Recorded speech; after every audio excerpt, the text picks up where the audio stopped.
man kills a tiger, that's inhumane, Slate muttered. If a tiger kills a man, that's just inhuman. The gang was the White Tigers, actually, I said. The Yakuza are Japanese. What's the currency in ancient Rome, Amira? Is it gold?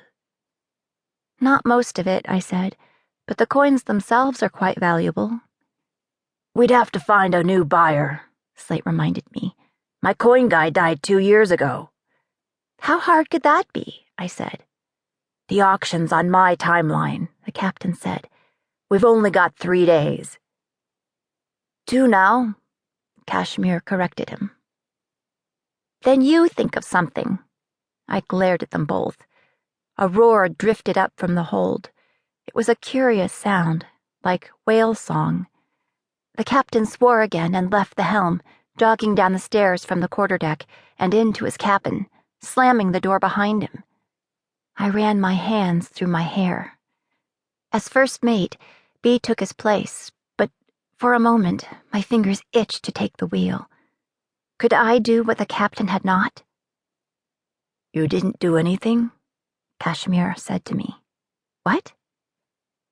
To the map. I blinked. No. If I had a mind to sabotage a map, there are better candidates. Ah.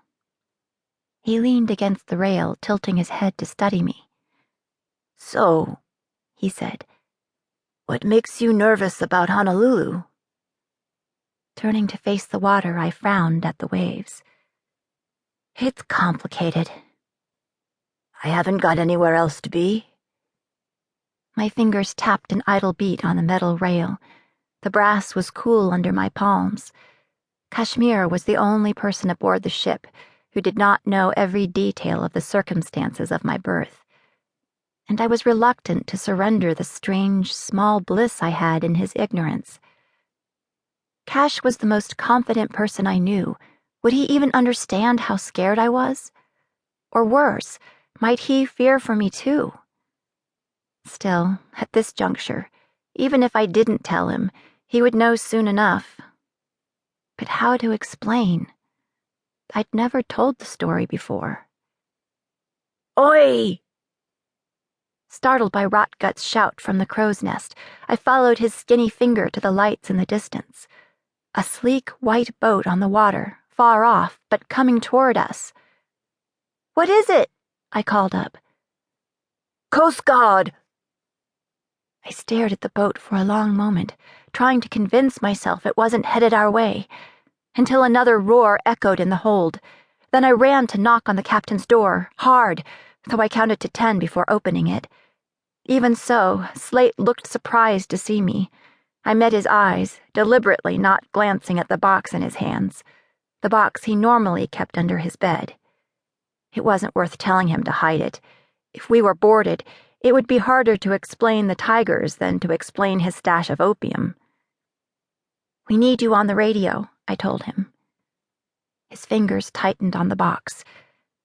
It might help the map to work. Now, Captain.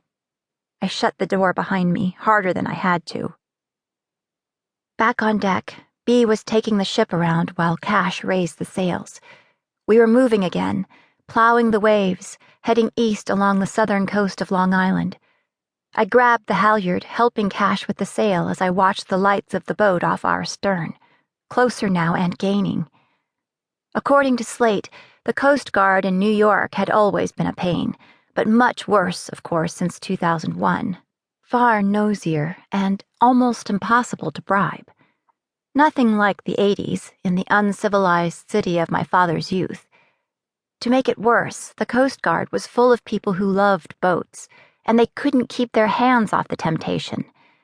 She was a striking caravel, her black hull copper-clad below the waterline, to keep out worms, and worse, depending on what waters we traveled.